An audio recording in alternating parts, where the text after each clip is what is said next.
Lord. ప్రభువైన యేసుక్రీస్తు నామమున మీ అందరికీ శుభములు. మన యొక్క దిన భాగంలో నుండి 2 తిమోతి రాసిన పత్రిక 2వ అధ్యాయం 9వ వచనం. అయినను దేవుని వాక్యం బంధింపబడి ఉండలేదు. ఈ మాటలు పౌలు భక్తుడు జైల్లో ఉండి రాస్తాడు. ఆ సమయంలో నీరో చక్రవర్తి పౌల్ని పూర్తిగా బంధించి వేసి ఆయన రాసిన రాతలు బయటికి రాకుండా ఉండాలని ఎంతో ప్రయత్నం చేశాడు. మనుషులను బంధించవచ్చు, కానీ దేవుని వాక్యాన్ని ఏమాత్రం కూడా బంధించలేదు. ఎంతకెంతకు ఆ సమయంలో వాక్యాన్ని బంధించాలని అనుకున్న కొలది అంతకు వ్యాపిస్తూ వచ్చింది.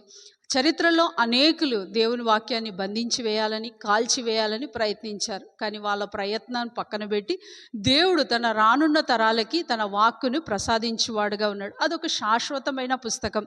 ఆ శాశ్వతుడైన దేవుడు ఎన్ని ప్రయత్నాలు మానవుడు చేసినప్పటికీ తన యొక్క వాక్కును మానవాళికి ఇయ్యాలని ఎంతో ప్రయత్నించిన వారుగా ఉన్నారు. బైబిల్ గ్రంథంలో యూదా రాజైన యెహోయాకీము కూడా దేవుని వాక్కును ఇర్మియా భక్తుడి చేత అందించబడిన వాక్యని పూర్తిగా కాల్చివేశాడు. ఇక ఈ వాక్యం ఉండదు అని ప్రయత్నించాడు, కానీ దేవుడు ఆ మనిషినే బ్రతికించాడు. మరలా ఇర్మియా భక్తుడి చేత ఆ వాక్కును రాపించిన వారుగా ఉన్నారు.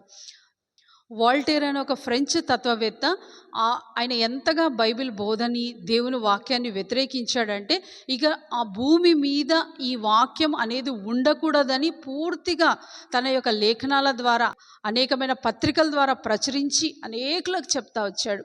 తను ఈ మాట అంటాడు, నేను చనిపోయాక 100 సంవత్సరాలకు బైబిల్ గ్రంథం దేవుని వాక్యం అనేది భూమి మీద ఉండకుండా నాశనం అవ్వాలి అనేది అనేకులను ప్రోత్సహించాడు.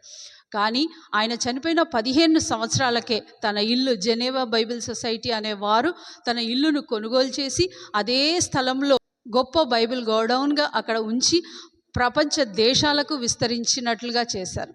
ఈ మాటలు శాశ్వతుడైన దేవుడు తన యొక్క శాశ్వతమైన వాక్కుతో మనకు అందించిన వారు.